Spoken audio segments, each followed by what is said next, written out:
My wife cheated on me and wanted a divorce, asking for half of everything. I stayed calm and agreed. Unbeknownst to her, all my assets were in my dad's name. This happened a few years ago when I met Claudia.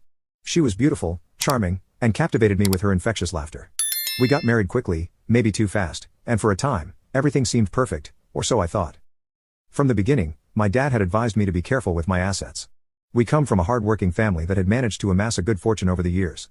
My father was always very shrewd in business and instilled in me the importance of protecting what we had built. So, following his advice, everything I had, from the house we lived in, to the cars, and the bank accounts, was in his name. All this without Claudia knowing. At first, I had no reason to distrust her. She was my wife, the woman I planned to spend the rest of my life with. But over time, things started to change.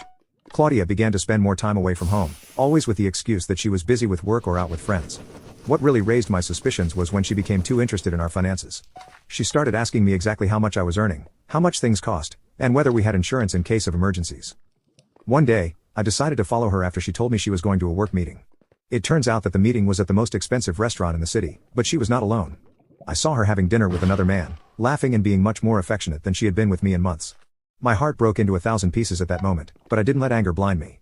I knew that if I acted rashly, I could lose everything. Instead of confronting her immediately, I began to gather evidence. I hired a private investigator to follow Claudia and confirm my suspicions. For weeks, he sent me photos and videos of the two of them together, holding hands, kissing, and entering hotels. It was evident that Claudia was cheating on me, and the worst part was that she didn't seem to care whether I found out or not. Finally, the day came that would change everything. One night, when I came back from work, Claudia was waiting for me in the living room. She had that cold, calculating look that I had already learned to recognize. She told me she was no longer happy in our marriage, that she had met someone else, and that she wanted a divorce. But not only that, she also wanted half of everything. I remember how my stomach turned when she said that. I knew she wasn't asking out of necessity, but out of greed and spite. She was convinced that she would take a large part of my money and properties, believing they belonged to her. But what Claudia didn't know was that everything she wanted was not really in my name. I decided to go with the flow, showing no emotion, and simply accepted the divorce. I told her that, of course, there was no problem, and that we would settle everything as soon as possible. What she didn't know was that I had a plan up my sleeve, one that I would put into action as soon as we signed the papers.